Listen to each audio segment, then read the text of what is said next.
Welcome, everybody. Veterans, members, and guests. All right. If we would take a minute to stand for the Pledge of Allegiance, please. I pledge allegiance to the flag of the United States of America and to the republic for which it stands, one nation, under God, indivisible, with liberty and justice for all.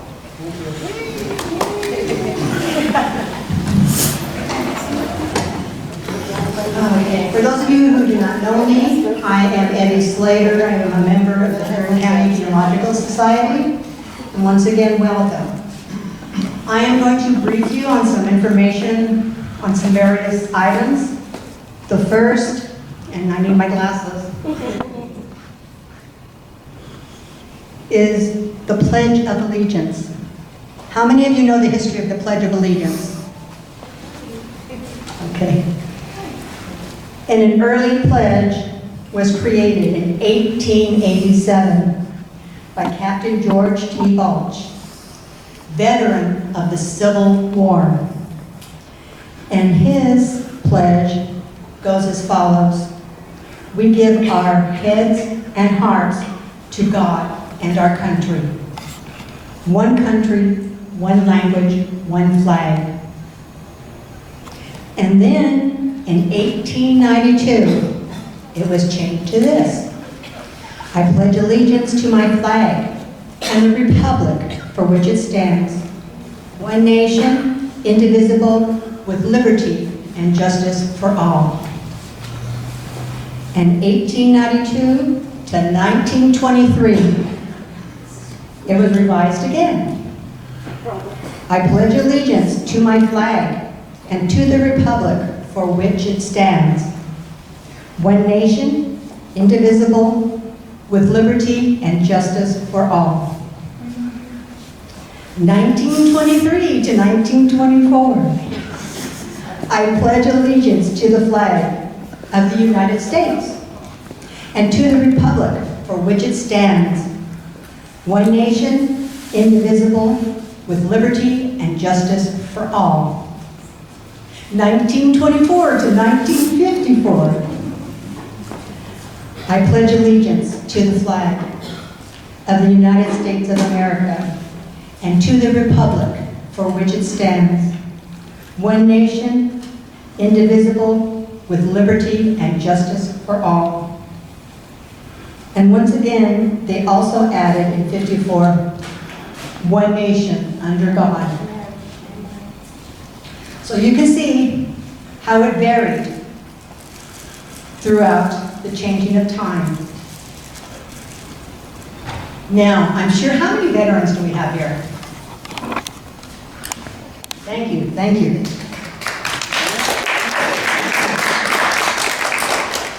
Now, I'm sure that all you veterans are familiar with the oath that you took. Okay, originally, both the officers and enlisted personnel took the same oath as required by Congress in 1790. In 1862, an officer oath became separated. And then on 11th of July, 1868, the oath of office changed to require, I will support and defend the Constitution of the United States. On the 5th of October, in 1962, the enlisted oath wording changed to support the Constitution. And the oath went as such. I state your full name. State your full name. Do solemnly swear or affirm that I will support and defend the Constitution of the United States against all enemies, foreign and domestic, that I will bear true faith and allegiance to the same, and that I will obey the orders of the President of the United States and the orders of the officers appointed over me according to regulations and the Uniform Code of Military Justice. So help me God. That sound familiar? Yeah. Now, the Department of Veteran Affairs estimates the following numbers. These are people who served in these wars. The Civil War, 2.2 million served during that time. Desert Shield, Desert Storm, 2.2 million once again. World War I, 4.7 million served. The Korean War, 5.7 million served. The Vietnam War, 8.7 million served. And in World War II, which was the largest, 1941 to 1945, more than 16 million served their country at that time.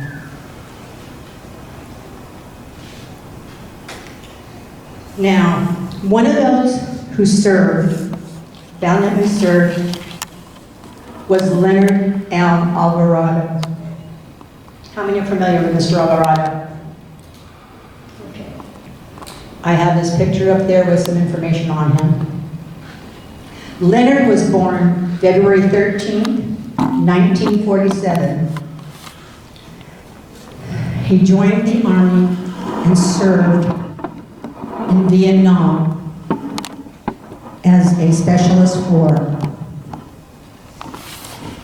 Leonard is one of our homeboys. He is a Bakersfield boy. He grew up on the east side of town. Now Leonard was in the jungles of Vietnam, and with fire, he was brave enough, he stood tall, and went and helped to deter some of the shots that were coming at the platoon. Even though he was down, he went, and it is written that he pulled out at least 4 of his men to safety. After that, when they found him, he had succumbed to his wounds. Leonard Alvarado, he was a specialist for Company D, 2nd Battalion, 12th Cavalry Regiment, 1st Cavalry Division, Airmobile, Vietnam War. And in 2014, his daughter, Lenora, was presented with the Medal of Honor by then President Barack Obama at the White House. He received the Bronze Star Medal, the Purple Heart, the Air Medal, Army Accommodation Medal with a V device, Army Good Conduct Medal, National Defense Service Medal, Vietnam Service Medal with 3 Bronze Service Stars, Republic of Vietnam Campaign Medal with 60 device, and Valorious Unit Award, Republic of Vietnam Gallantry Cross Unit Citation with the Palm device, Republic of Vietnam Civil Actions Honor Medal Unit Citation First Class, Combat Infantry Badge and the Expert Marksmanship Badge with rifle, auto rifle and machine gun bars.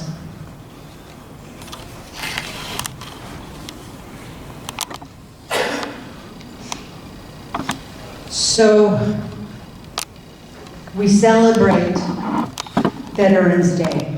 Who knows what it was first called? Well, I'm done, thank you. In 1938, it was approved, May 13th, made the 11th of November in each year a legal holiday. A day to be dedicated to the cause of world peace, and to be thereafter celebrated and known as Armistice Day. Armistice Day was primarily a day to honor veterans of World War I. And then came along, and Dwight D. Eisenhower, in November 11, 1954, he declared that it would be called Veterans Day to honor all those who served. And this was done at the City of Washington on the 8th day of October, 1954. And as we honored those who serve and those who still serve, I need, Kay, if you would please, there's a little box in my... We'd like to honor you with a coin that says thank you for your service. On behalf of the Kern County Genealogical Society.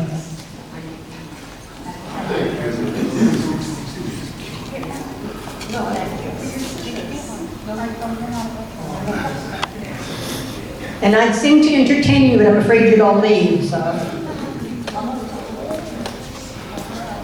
Eddie? Yes, ma'am. I'm going to give one of these medals to Jose. He is the Director of Veteran Services. Well.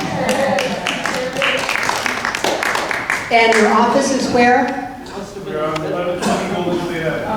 Oh, what, would you like to come up and tell us a little bit about your office and some of the services you provide? Please do.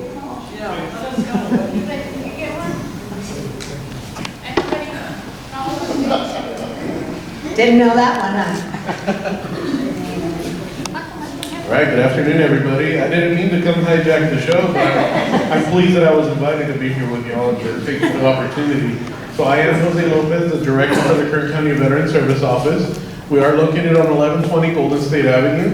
And what we are is we are federally accredited claims representatives. I call us your benefits advocates. And we don't do just one thing. We help veterans and dependents with everything from survivors benefits to disability claims, health care, education, both young and old, no matter when you served or what you did, we're happy to help you. If anybody ever told you no in the past, I even more so want to help you because I know that office has a reputation. It's been there longer than I, and even I was a client there one day, and it wasn't the best service in the world. So I'm doing my best to make sure that our representatives listen to everybody and do their best to make sure we're taking advantage of all the benefits available that are out there for you all. So if you need any help, with your permission, I brought some flyers. I can leave them on the table. Please do. Yeah, we are federally accredited, so we can do the work for you. We don't charge a penny for our services, and we do all the paperwork on your behalf. So if you give our office a call to at least speak to a representative in advance, and then if we need to, we'll schedule you an appointment to come in and finish things off. But absolutely, if you have any questions or concerns, do reach out to my office. We're happy to help you all, and thank you all for your service. Oh, can I take a question? Please, sir. Not a question, it's, I went by and saw you a couple of years ago, and it was the best decision I've ever made. If you haven't done it, go by and see him. There is a lot that available that you don't know about. Yeah. And it made a great monetary change in my life. I'm very happy to hear that. I'm pleased and thank you for those kind words. I have trained all of my staff to treat everybody the same and as if I were the one helping you. So I can't be there every single minute of the day and be the one to help everybody as much as I wish I could. But my staff are trained by me just as if you were being helped by me. So if you have any questions or concerns, if the service isn't up to par, you let me know. Yes, sir. Not at all, sir. Our federal accreditation allows us to help anybody anywhere in the world. I have clients in Italy that email me in the morning. They email me in the middle of the night so that it's waiting for me in the morning. I have a guy from Bakersfield that decided to stay in Australia, and I help him. And veterans from Washington, New York, Louisiana, how they hear about us, I don't know. But when they call us, we don't turn them away. We help them all. So that's the great thing about our accreditation. We don't need to be here in person. We can help you no matter where you're at or what your situation is. That's a great blessing for me. Did anybody else have any questions for me while I'm here? All right. Well, thank you all for having me.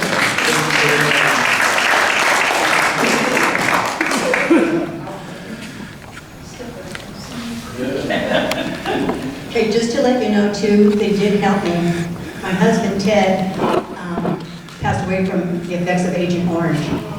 He was a Brown River Black Beret. And the veterans assisted me financially with some things.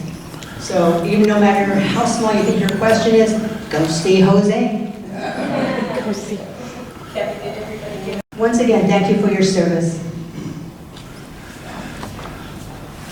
Now, I'm going to speak on code talkers.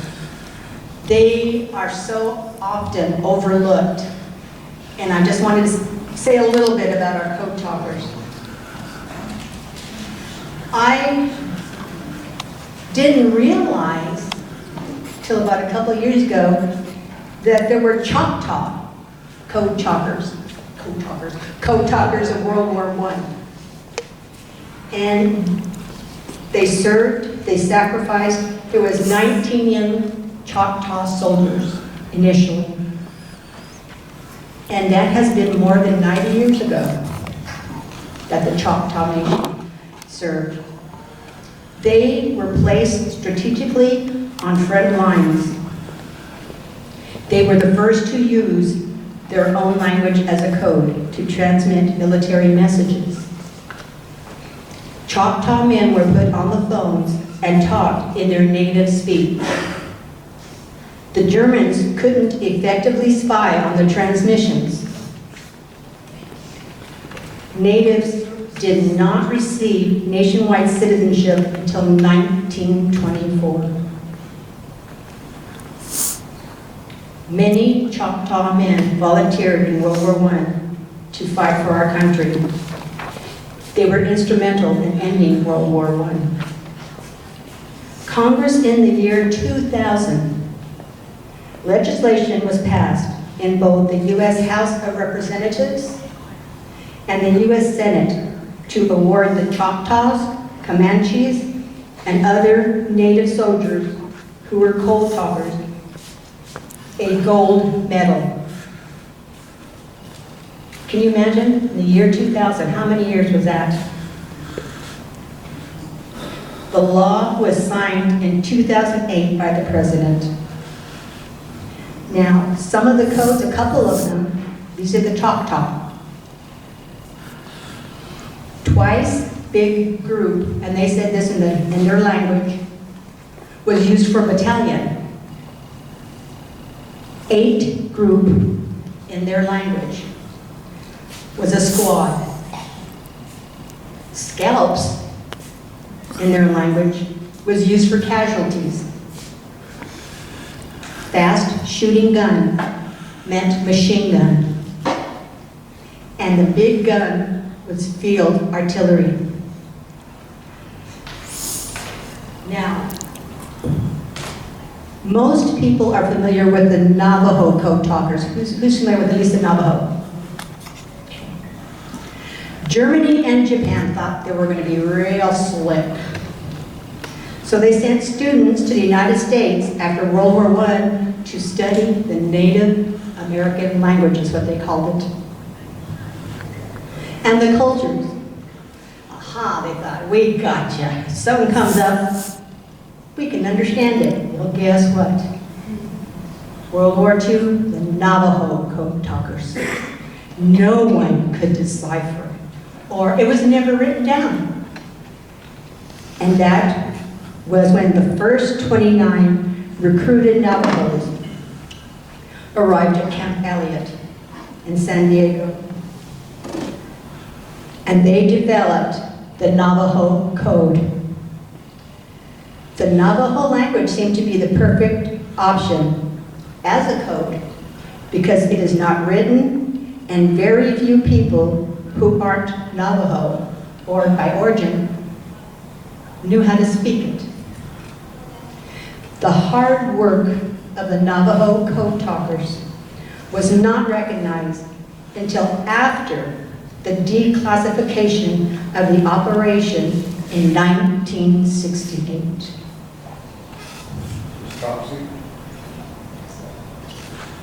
President Ronald Reagan gave the code talkers a certificate of recognition and declared August 14th Navajo Code Talkers Day in 1982.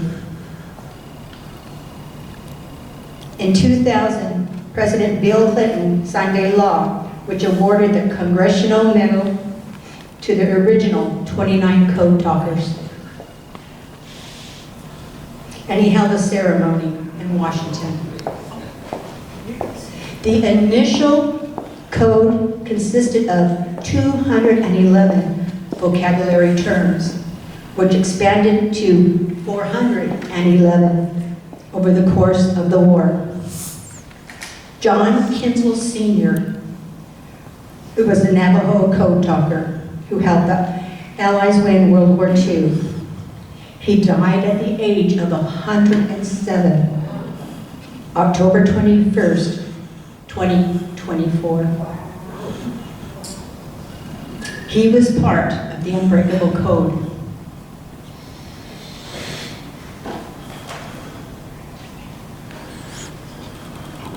And on the poster for the code talkers, there's some Navajo down there that explains what it represents. Arlene with the honor flight is going to speak to us now. Hi, everybody. My name is Arlene, and I am a United States Army veteran. I served from 1978 to 1985. I don't really talk much about my time because I really had cush jobs. I served in Italy, in NATO headquarters, and then I went to Germany, and I got out at Fort Ord, California. So I spent 7 years traveling around the world after Vietnam, before any of the conflicts in the Gulf. But I did get involved with Honor Flight Kern County. A friend of mine asked me if I wanted to be a guardian Honor Flight. And I didn't even know what Honor Flight was. This was about 8 years ago.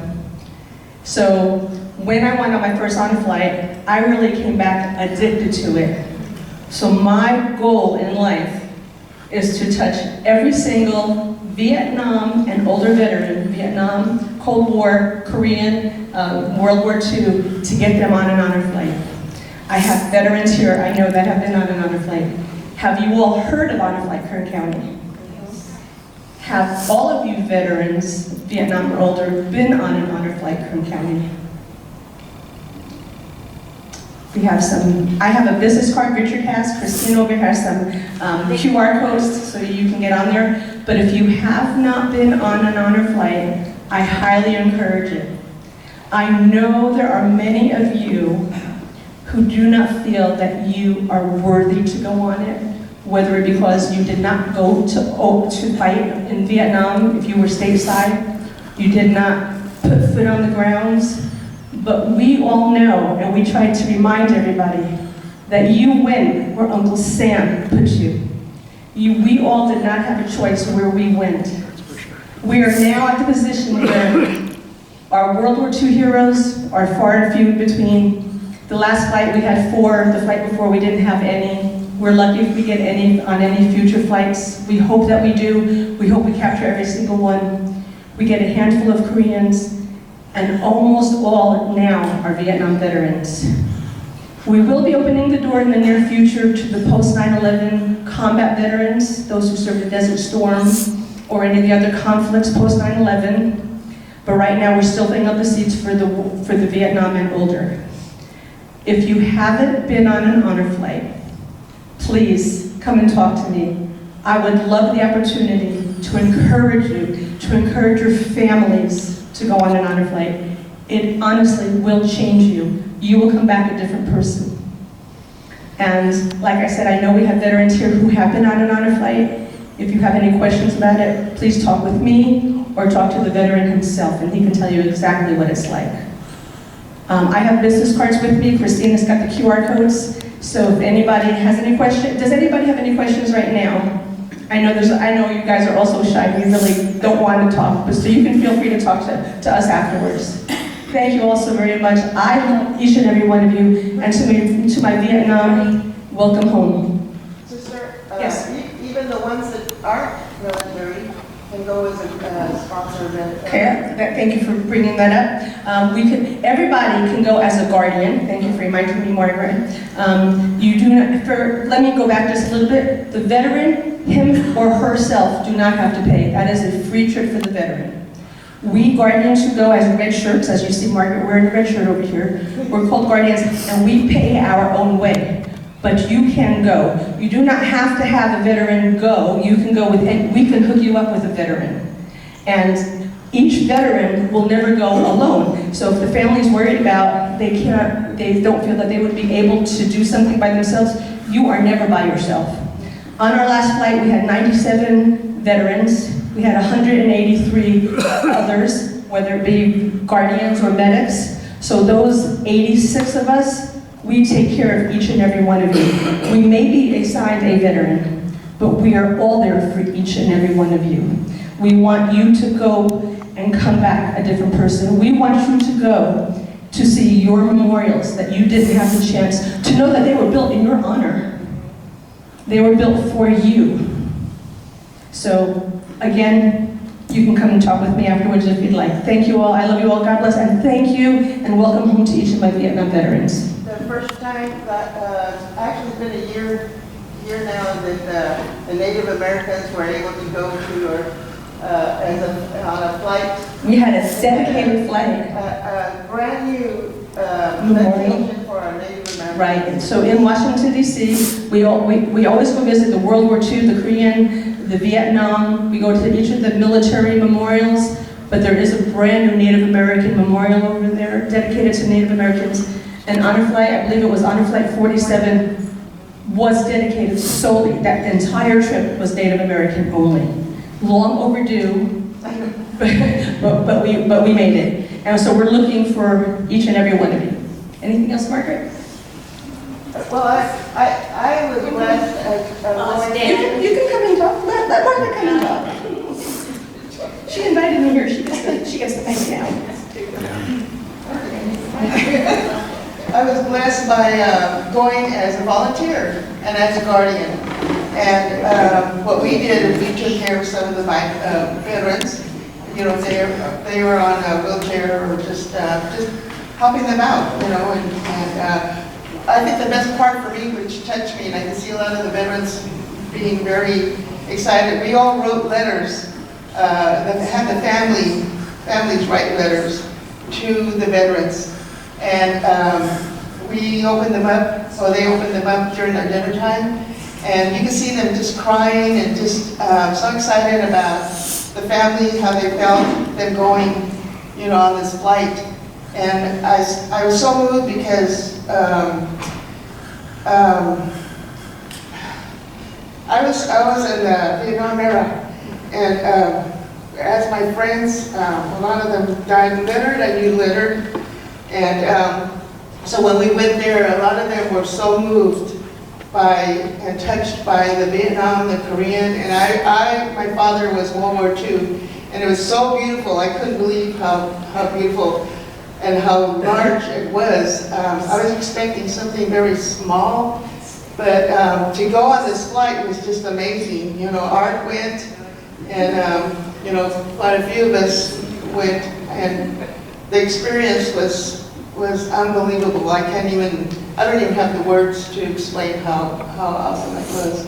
But I thank the veterans, and I do a lot with the veterans because of my father, and he was a very military man, and the friends that went with him, they used to tell me stories about my father, and he goes, I don't know why your father used to volunteer me to do KP. You know? He wanted to do everything, you know. But I thank you for coming here today, and I appreciate that. Thank you.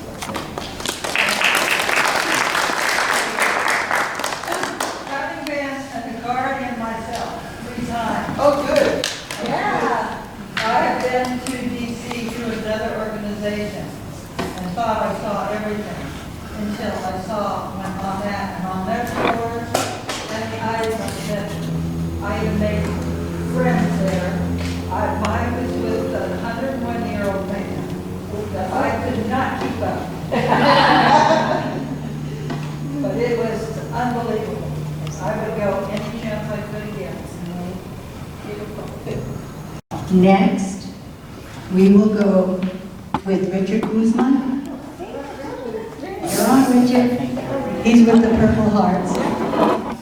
And he's a veteran.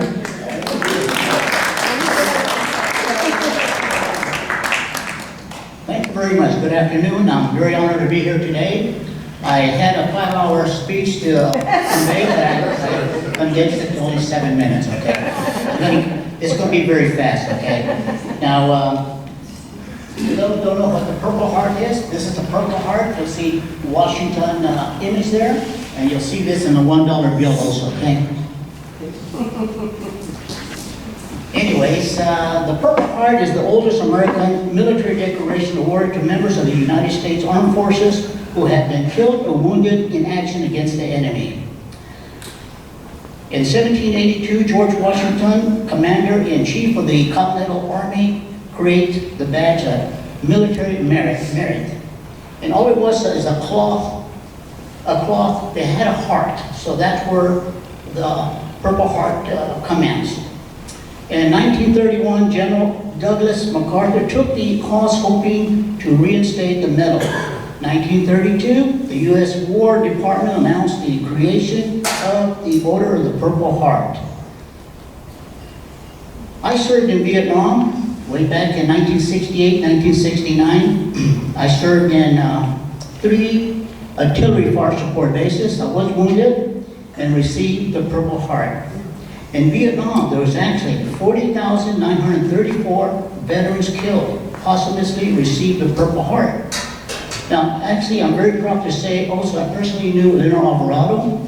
I served in, actually I trained with him, basic and then advanced infantry training. And of course, when we landed in Vietnam, we were separated, but I did serve with him in Vietnam also. And I personally knew the family also, so anyways, but I'm very honored that I was able to serve with him. Anyways, what was I going to say? It seemed like I had some other things to say. But once again, I didn't have too much to say. Well, wait a minute. Jimmy Gray's here. Stand up, Jimmy Gray. Now, here's another hero, okay?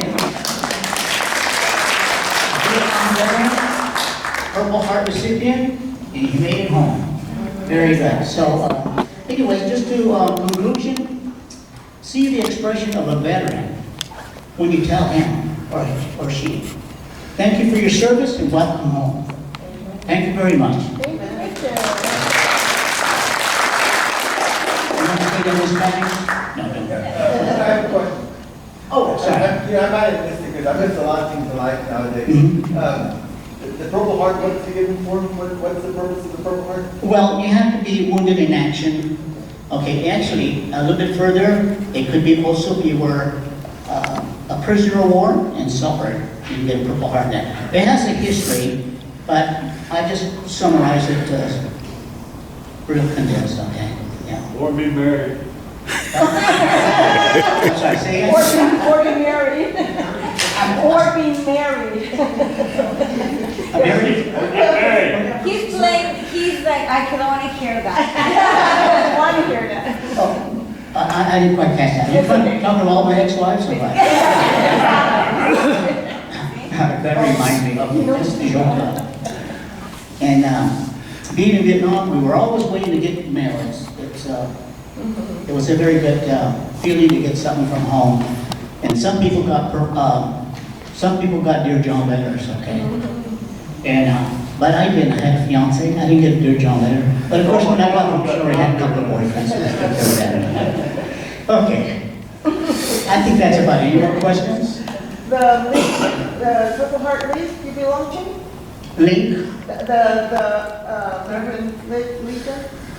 Okay, well, you know what? Okay. You know, I have a group I started this year. It's just the Purple Heart group, okay? And I also belong to the Military Order of the Purple Hearts National also, okay? Now, our group is a new group, but it's growing. And this is strictly people who receive the Purple Heart, and they all have a good story, okay? Like Jimmy Gray, he has a lot of good story also, and his experiences over there. Okay, but anyways, any other questions? What was the nature of your injury? I was very lucky. I got shrapnel. And like I said, I was with And my second, well, actually, you know what? I was in 3 fire support bases: fire support Boyd, fire support Bastogne, and fire support Birmingham. In Bastogne, believe it or not, if you know any history on World War II, major battles there. Well, in Vietnam, Bastogne also, we got hit the hardest there. So they actually hit an ammo dump of 175. Actually, it was I think somebody stuck in there and blew it up, you know. But anyways, early in the morning, like 2 o'clock in the morning, we had bombs going left and right, you know. So it did blow the entire base apart. But what I'm saying, a lot of people got hurt that night because they had shrapnel moving all over the place, you know. But I'm pretty hard to kill. Okay, any other questions? I guess that does it. Thank you very much. I'm happy I didn't come here.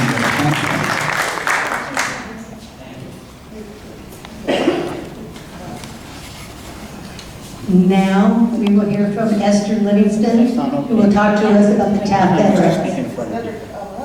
Yes, it is. Well, Taft has one from World War I and one from Vietnam, who won the Medal of Honor. Milo was from World War I. He came out from Tennessee to work in the oil fields. His parents were already out here, and so he was working in the oil fields for 76 at that time, Union Oil Company. And World War I started, so he went, and he, with his group, and he got himself killed with, like, at the time, so he was, his wife received the honor.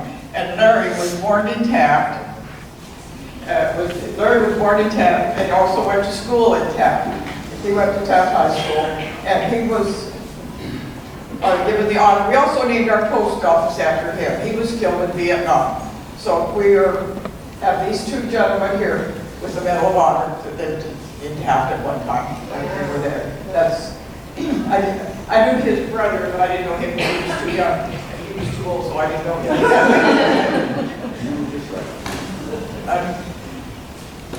There.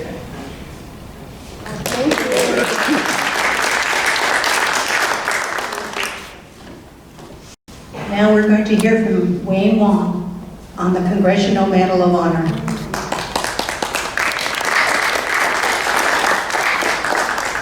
Actually, I just want to talk about the Congressional Gold Medal, not to get confused with the Congressional Gold Medal of Honor.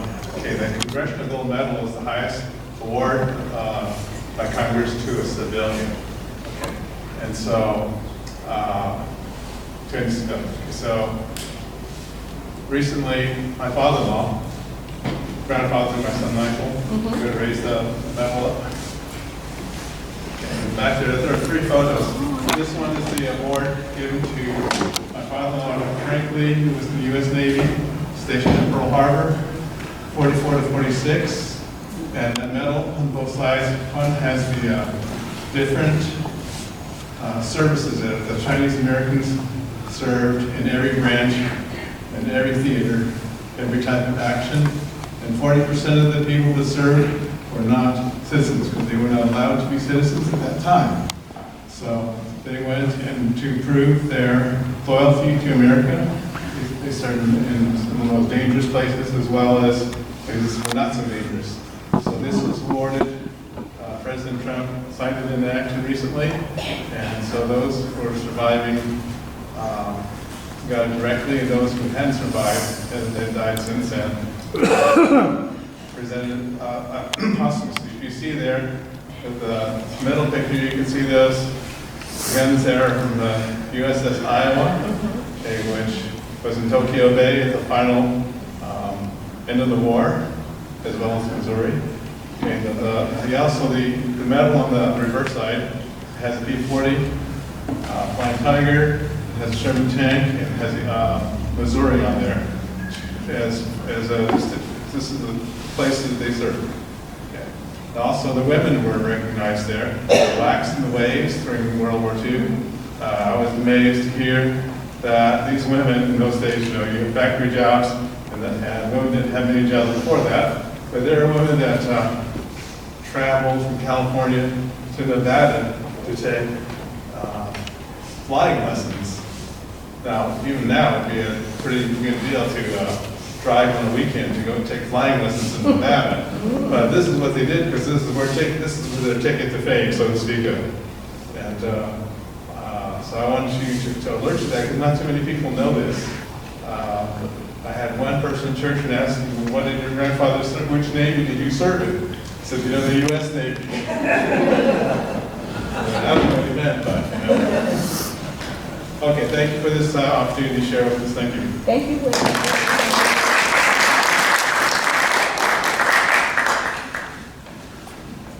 Anybody else? We're on a roll here. I was gonna say that, VFW that Richard belongs to is Leonard Alvarado's. That's okay. Yeah. That's okay. Very good. Good. Okay. And finally, how many have purchased, or worn a poppy? Oh, Okay. that's the only one I like. Okay. Nobody heard the question, sorry. How many have worn or purchased a poppy? I have in the past. Okay. Just, if I need to get louder, please let me know. The poppy was fashioned after a poem called In Flanders Field by John McCrae, who was born November 30th, 1872. They fought in the Royal British Legion during World War I in Belgium. Excuse me. And upon seeing many die, and his friend, his 22-year-old friend, Alexis Helmer, waking up the next day, seeing the catastrophe on the grounds. But yet, he noticed in some areas the poppies blooming. And that's when he began to write the poem, Flanders Field. Now the poppies grew there particularly because, and it's where the bombs laid, it turned over the soil to help plant the poppy seeds. This poem, Flanders Field, was his second to the last poem. Once again, that's John McCrae. In Flanders Fields by John McCrae. In Flanders Field the poppies blow between the crosses, row on row, that mark our places, and in the sky the larks still bravely singing fly, scarce heard amid the guns blow. We are the dead, short days ago. We lived, felt dawn, saw sunset glow, loved and were loved, and now we lie in Flanders Fields. Take up our quarrel with the foe, to you from failing hands we throw. The torch be yours to hold it high, if ye break faith with us who die. We shall not sleep, though poppies grow in Flanders Field. This poem he had written, like I said, the day after his friend died. He wrote it, crumbled it up, and threw it on the ground. And it was found by a fellow serviceman. From that point, then it was recopied. The poppy is a symbol of war at human cost. Throughout time, poppies are worn in remembrance.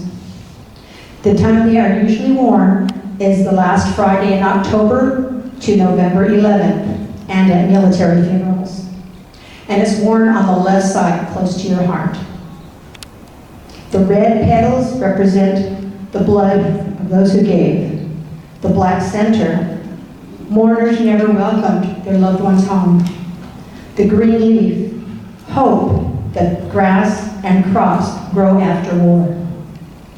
The poppies are sold by the American Legion, in which they help veterans with food and wheelchairs and such. And on that, thank you, veterans, and welcome home.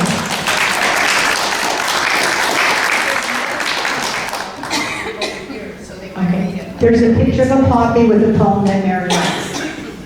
Okay. Okay, so please, yes, sir. Yeah, I'd like to honor the wives, families, especially if they were on a base, stationed on a base, had to live in government housing while their husbands were off, and they were tending their children. Did you hear that? Everybody hear that okay? And honoring the families, the wives, and the children of the veterans? Anybody else? Our lady veterans, WAVES, Women's Auxiliary Volunteers. They did so much work and never got credit for it. The ladies that was mentioned a while ago that went to Nevada to learn how to fly, a lot of them came out as Women's Army, Air Force, and they were excellent flyers. They flew planes overseas under fire, turned their planes over to their male cohorts. They returned and they just run a shuttle all the time.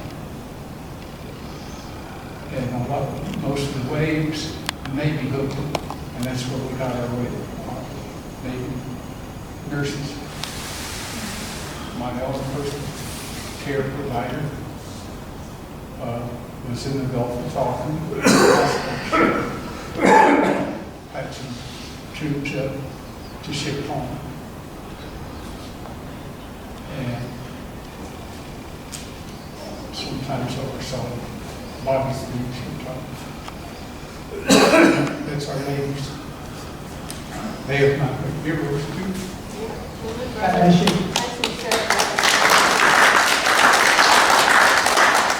At least we forget our Rosie the Rooter. Thank you everybody for attending. God bless you and thank you again, Betty.